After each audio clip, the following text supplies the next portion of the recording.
Welcome to the FabSuite to ProNest integration overview.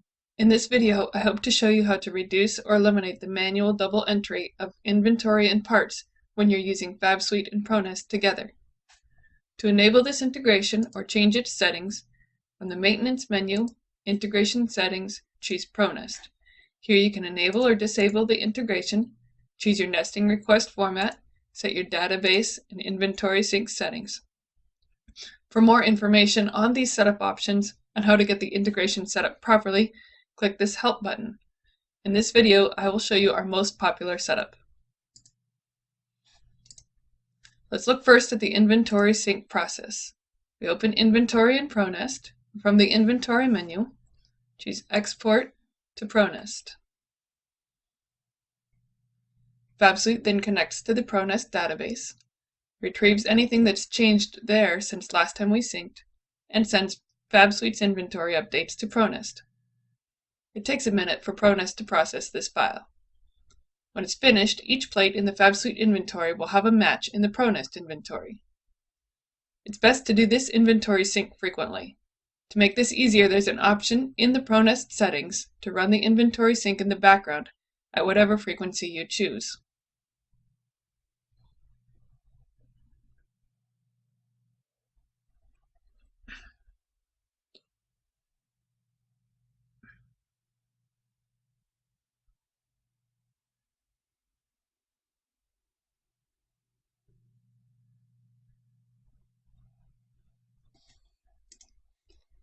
Now let's take a combining run from FabSuite to ProNest and back.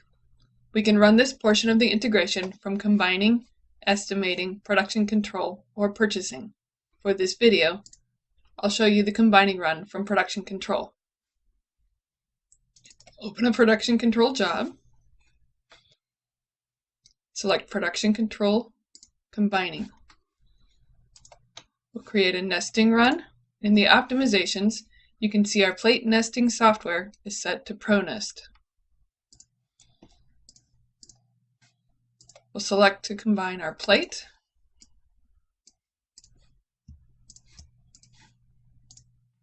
And click Nest. Initially, all the pieces will be not combined. This is because our combining software is ProNest instead of FabSuite. To get them combined, we have to export them over to ProNest. We'll choose a work order due date. We can allow ProNest to nest onto sizes that we order, and we can make some tweaks to the piece mark or automatic opening.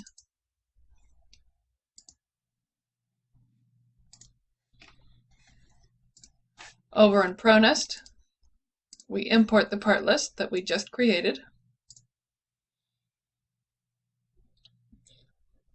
This part list not only tells ProNest which parts to nest, but provides all the CNC files and a list of plates from inventory or orderable in FabSuite to which this nesting run is permitted to use.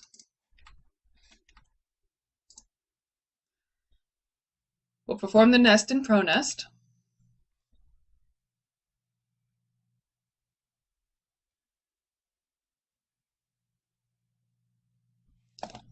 Then we crop the pieces, and we save the remnants and skeletons. Saving the remnants and skeletons makes them available to FabSuite so that their weights can be billed to a job, or they can be nested onto in a future nesting run.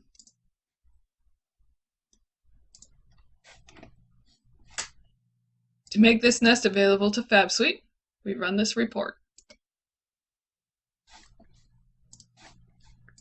And in FabSuite, we import the nested parts.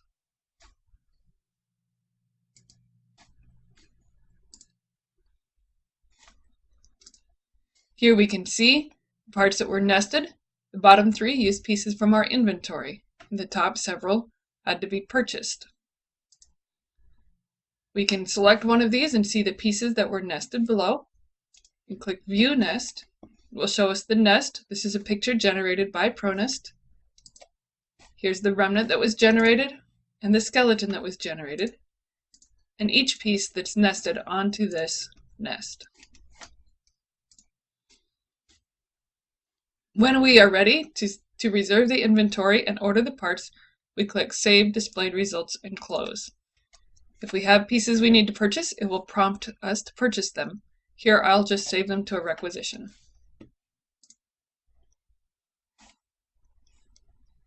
Now we can go to Inventory, select this job, and see that we have some pieces reserved for this job. Double-clicking it will bring up that same picture from ProNest.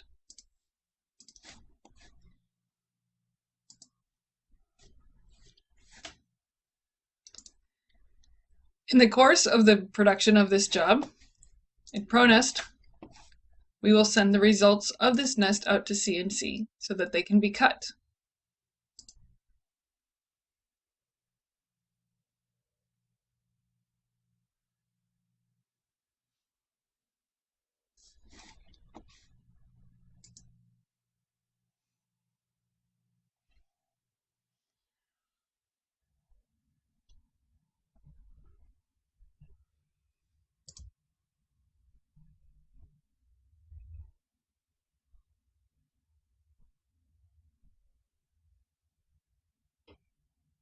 In ProNest, once a job has been sent to CNC, it is considered cut.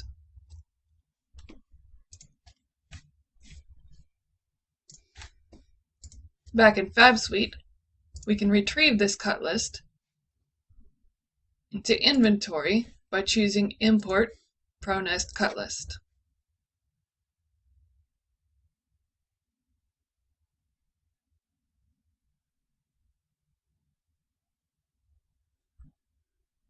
This will retrieve all cut lists since last time we retrieved, and then save the time. Now, to track this job as it goes through production control, in the production control we choose Review Cut Lists. We create a new cut list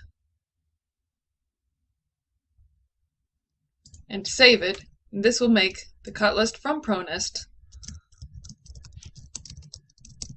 available.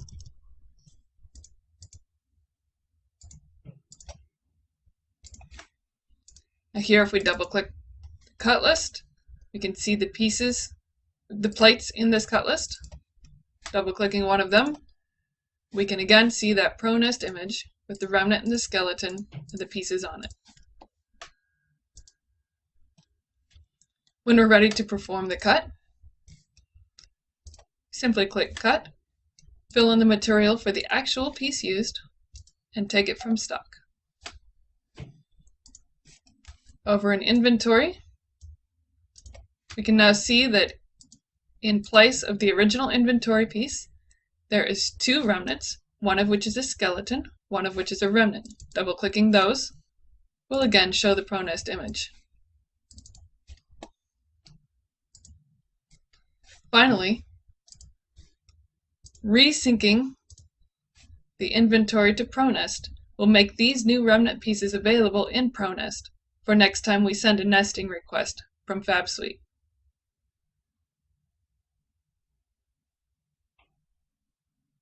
Thank you for watching the FabSuite to ProNest integration overview. I hope that you find this tool useful.